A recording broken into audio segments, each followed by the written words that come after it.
Appeal उत्तरामध्ये सभापती महोदय हे खरे नाही असं एवढंच फक्त लिहिलेलं आहे.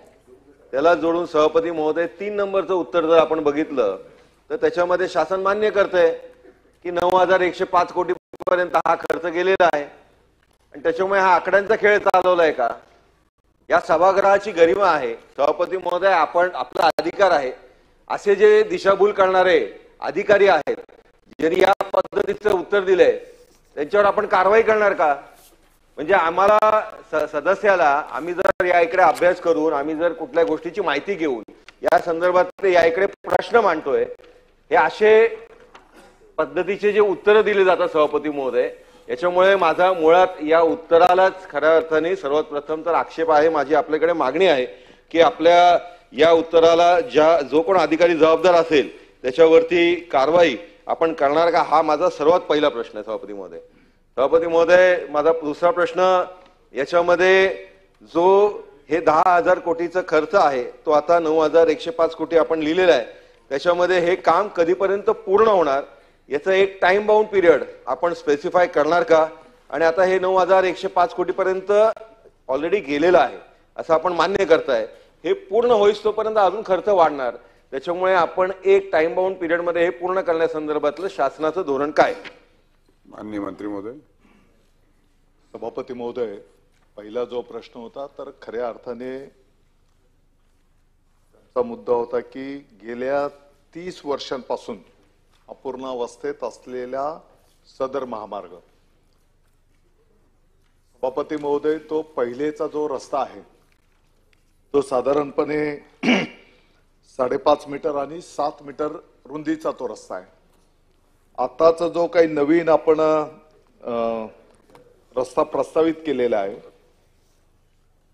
पूर्वीचा एक्झिस्टिंग 5.5-7 मीटरचा रस्ता आता आपण त्या ठिकाणी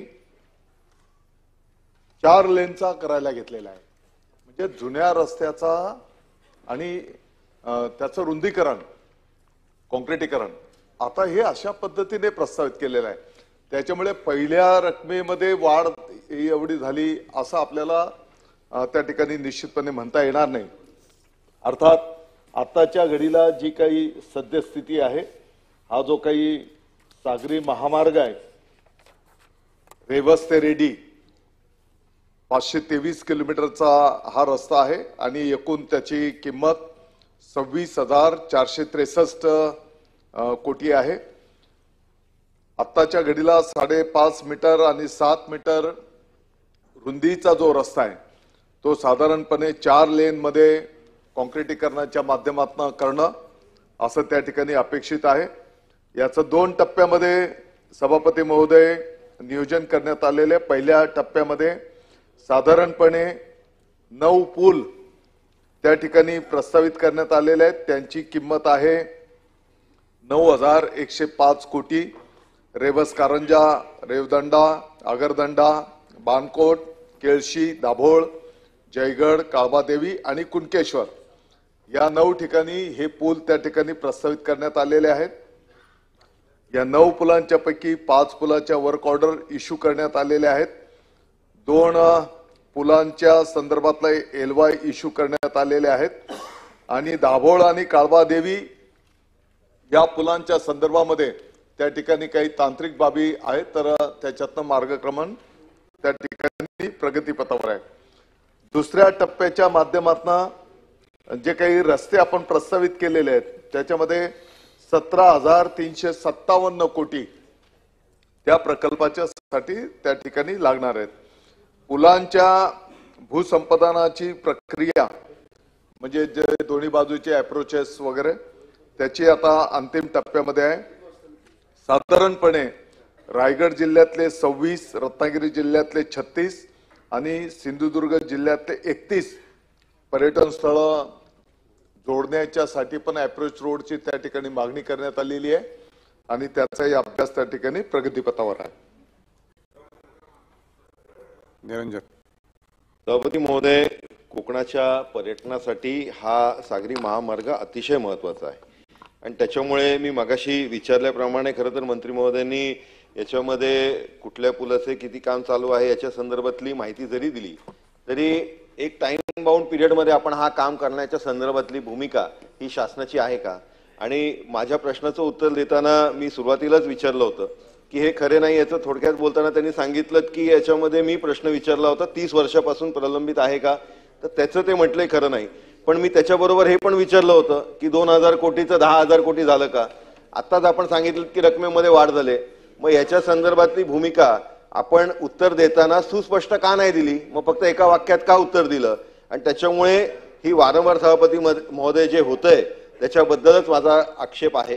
याच्यामध्ये माझा एकच स्पेसिफिक प्रश्न आहे की आपण एक टाइम बाउंड पिरियडमध्ये आपण एक कालबाह्य पद्धतीमध्ये हे किती वेळात पूर्ण करणार याची भूमिका शासन आम्हाला देईल का? की साधारणपणे आम्ही या 2 वर्षात पूर्ण करू, 3 वर्षात पूर्ण करू?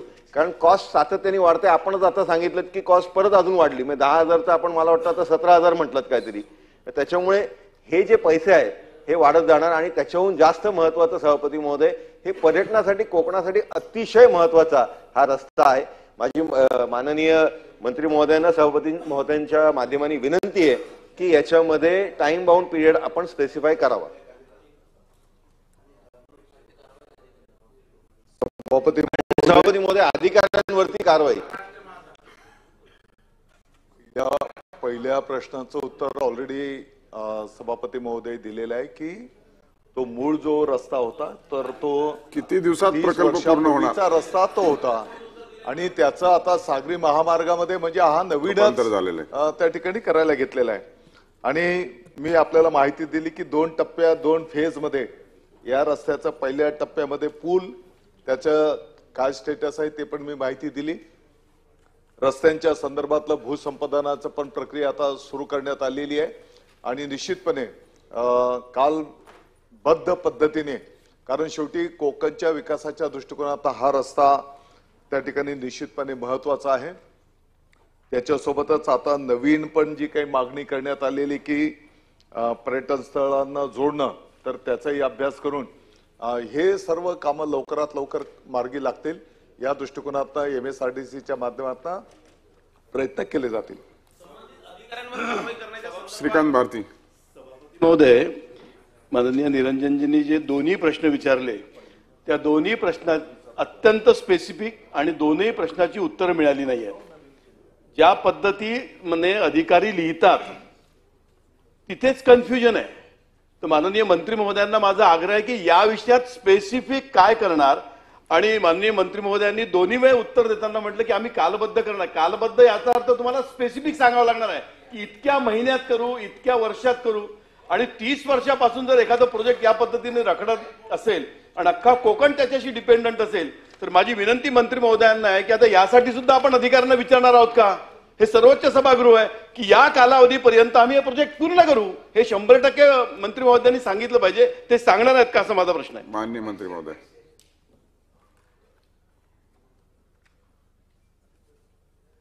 सभापती महोदय, रेवस ते रेडी हा 523 किलोमीटरचा रस्ता आहे. मी उत्तरामध्ये सांगितलं की एक्झिस्टिंग तो 5.5 मीटर आणि 7 मीटरचा आहे की ज्याला आता आपण 4 लेन मध्ये कॉन्क्रिटीकरणाच्या माध्यमातून करायला घेतलेला आहे. मी स्पष्टपणे सांगितलं की त्याच्यावर साधारणतः 9 पूल येतात. त्या 9 पुलांच्या पैकी पण सर्व पुलांचं मी डिटेल आपल्या समोर ठेवलं. साधारणपणे 3 वर्षामध्ये हे पूल पूर्ण करणं त्या ठिकाणी अपेक्षित आहे. त्या पद्धतीने त्याचं नियोजन करण्यात आलेलं आहे. त्याच्यासोबतच रस्त्याच्या कामाच्या संदर्भामध्ये जिथे 4 लेन, काही ठिकाणी 2 लेन, तर त्या ठिकाणचं भूसंपादन त्याची प्रक्रिया सुरू करण्यात आलेली आहे. आणि साधारणतः येणाऱ्या 3 वर्षामध्ये हा रस्ता पूर्ण करणं त्या ठिकाणी अपेक्षित आहे. मला वाटतं आता प्रश्नात पुढे जाऊया. लास्ट. माझा प्रश्नाचं उत्तर देत असताना सभापती महोदय, माझी मंत्री महोदयांना एकच विनंती आहे, आपण ज्यांनी हे उत्तर दिले आहे ज्या डिपार्टमेंटमधनं त्या संबंधित अधिकाऱ्यावर काय कारवाई करणार हे आपण स्पष्ट करावं. आणि दुसरं, येणाऱ्या जो दुसरा अधिवेशन आहे जून जुलैमध्ये, त्याच्यामध्ये आपण सप्लिमेंटरी मध्ये याचं आपण आणणार का? माननीय मंत्री महोदय. सभापती महोदय, मी वारंवार सांगतोय की आताचा जो एक्झिस्टिंग रोड आहे तो 5.5 मीटर आणि 7 मीटर रुंदीचा आहे आणि आता आपण जे काम करायला घेतोय ते 4 लेन नवीन करायला घेतो आहोत. त्याच्यामुळे पहिल्या बाबीशी त्याला आता आपल्याला जोडता येणार नाही. हा नवीन ग्रीनफील्ड महामार्ग आपण त्या ठिकाणी करायला घेतलेला आहे. म्हणून 30 वर्षापूर्वीचा जे काही प्रस्ताव असेल त्याच्याशी याला जोडता येणार नाही. येस. कोणाला बिलकुल पाठीशी घालण्याचा काही विषय येत नाही. तरी पण आपल्याला जे काही आणखी काही सूचना असतील तर या संदर्भात संबंधित अधिकाऱ्यांच्या उपस्थितीत बैठक घेऊ. अनुक्रमांक नंबर 4 539 प्रश्न विरोधी पक्षनेते अंबादास दानवे. सभापती महोदय, प्रश्न क्रमांक 539